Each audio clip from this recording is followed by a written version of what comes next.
Bienvenue à tous, vous nous l'avez demandé, donc le service de la formation continue vous propose très prochainement la deuxième session de notre diplôme d'université guide touristique.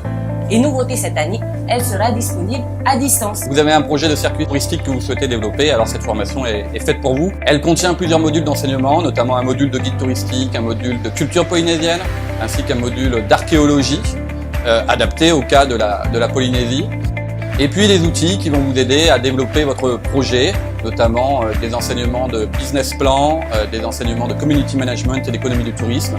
Et puis pour terminer, cette formation est validée avec la réalisation d'un mémoire et ainsi qu'un cours d'anglais réalisé pour bien comprendre la culture anglo-saxonne. Pour vous convaincre de suivre la formation, j'ai réalisé un petit reportage en suivant Madame Nadia Roustan, intervenant dans la formation, et Madame Gisèle Trommer, ancienne diplômée de la première session, toutes deux aujourd'hui guides touristiques. Je m'appelle Nadia Roustan, je suis guide touristique à Tahiti. J'ai aussi la chance d'enseigner à l'université pour former les futurs guides de Tahiti. L'université vous donne la possibilité de vous améliorer dans un domaine plus qu'un autre. Une licence d'histoire, c'est un plus. Donc les langues étrangères aussi, la botanique, vous avez la biologie, marine, terrestre, ce sont des plus qui vont vous amener à être ce guide différent des autres. Touristique, c'est pas seulement être guide et faire des visites, soit en bus, soit des visites privées. Vous pouvez aussi avoir tous ces métiers périphériques de l'hôtellerie, de la restauration, tous les métiers qui sont en rapport avec le visiteur.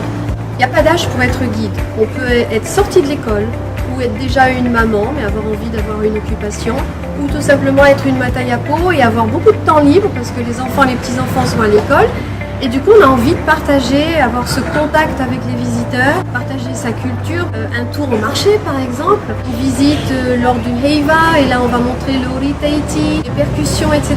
Tout ce qui nous fait vibrer chaque jour, c'est très facile de le communiquer aux visiteurs.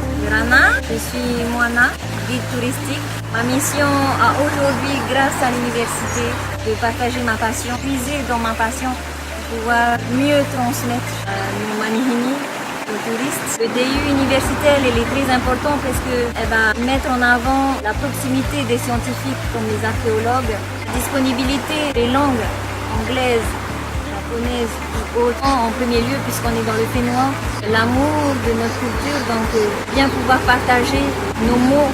Notre culture a été transmise oralement et donc c'est quelque chose d'important. J'attire l'attention de tous les gens qui veulent être guides à Tahiti. Merci de puiser dans les ressources et de ne pas laisser tomber tout ce qu'on peut apprendre à l'université pour pouvoir aller de l'avant.